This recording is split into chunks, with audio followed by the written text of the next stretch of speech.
উপস্থিত হৈছে চেলেক্ট ধুনাগুৰি ঘাটত আৰু এই ঘাটত যি নাৱৰ ব্যৱস্থা আছিল সেই নাৱৰ ঠাইতে এখন অতি দীঘল বাঁহৰ আৰু কাঠেৰে নিৰ্মাণ কৰিছে এখন দলং। সেই দলংখন আপোনালোকক দেখাম আৰু সেই বাটেৰে আপোনালোক এতিয়া লখিমপুৰলৈ অতি সহজে যাব পাৰিব বা মাজুলীলৈ লখিমপুৰৰ পৰা আহিব পাৰিব। গতিকে আহকচোন আমি সেই দলংখন আপোনালোকক দেখাওঁ।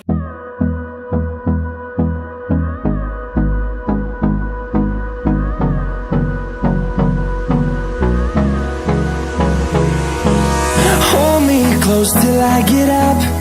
Time is barely on our side. I don't wanna waste what's left. The storms we chase are leading us, and love is all we'll ever trust. Yeah, no, I don't wanna waste what's left. And on we'll go, through the wastelands, through the highways, till my shadow turns to sun rays. And on we'll go, through the wastelands. বাঁহেৰে নিৰ্মিত দীৰ্ঘতম দলংখন আৰু সেই দলংখন মই এতিয়া আপোনালোকক দেখাম। এইখন দলঙে আপোনাৰ মাজুলী জিলা আৰু লখিমপুৰ জিলাক সংযোগ কৰিছে। প্ৰায় 5,000 বাঁহ আৰু কাঠ মিলি পেলাই এইখন দলং নিৰ্মাণ কৰিছে। আমি সম্পূৰ্ণকৈ তথ্যটো ল'ম, কিমান বাঁহ খাইছে, কিমান কাঠ খাইছে দেখাইছোঁ। ৰাস আৰু পালনামৰ সময়ত যাত্ৰীসকলৰ সুবিধাৰ্থে ইয়াত গাড়ীও আনিব পাৰিব, বাইকৰ সহজে আপোনালোক পাৰাপাৰ হ'ব পাৰিব। পুলকে দেখাইছে, মোৰ লগত আছে আজি পুলকে দেখাইছে দলংখন। আৰু আমি ইয়াৰ যিজন লেচি আছে, আমি সেই লেচিৰ পৰা জানিবলৈ চেষ্টা কৰিম কিমান বাঁহ ব্যৱহাৰ কৰিছে, ইয়াত কিমান কাঠ আৰু বাঁহ ব্যৱহাৰ কৰিছে।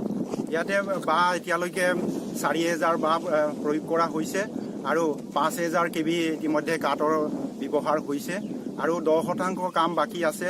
দুদিনৰ ভিতৰতে এই 10% কাম সম্পূৰ্ণ কৰা হ'ব।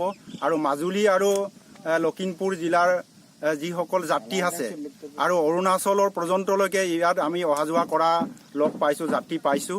তেখেতসকলৰ কাৰণে মানে খুব চমু পথ আৰু খুব কম সময়ৰ ভিতৰতে এই মাজুলীৰ আৰু লখিমপুৰ জিলা পাৰাপাৰ হ'ব পৰা যায়। গতিকে ইয়াত সম্পূৰ্ণ বহতা ক্ষমতা বহন পূৰ্ণভাৱে ইয়াত নিৰ্মাণ কৰা হৈছে। 4চকীয়া অহা যোৱা কৰিব পাৰে আৰু যাত্ৰীৰ গাড়ীও উঠি যাব পৰাকৈ ব্যৱস্থা কৰা হৈছে। ইয়াত কোনো যাত্ৰীয়ে অসুবিধা নাপায় আৰু খুব কম সময়ৰ ভিতৰত আৰু খুব কম টকাৰে ইয়াত মাজুলীৰ অহা যোৱা কৰিব পৰা আৰু যোৰহাটলৈ যাব পৰা ব্যৱস্থা আমি ইয়াত নিৰ্মাণ কৰিব পৰা হৈছে।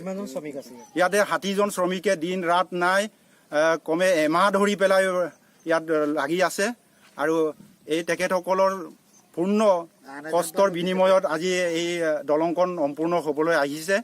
আৰু ইয়াতে ৰাস আৰু পালনাম মাজুলীৰ এটা পৰম্পৰা আছে আৰু কৃষ্টিৰ সংস্কৃতিৰ ভঁৰাল মাজুলী নদীদ্বীপ।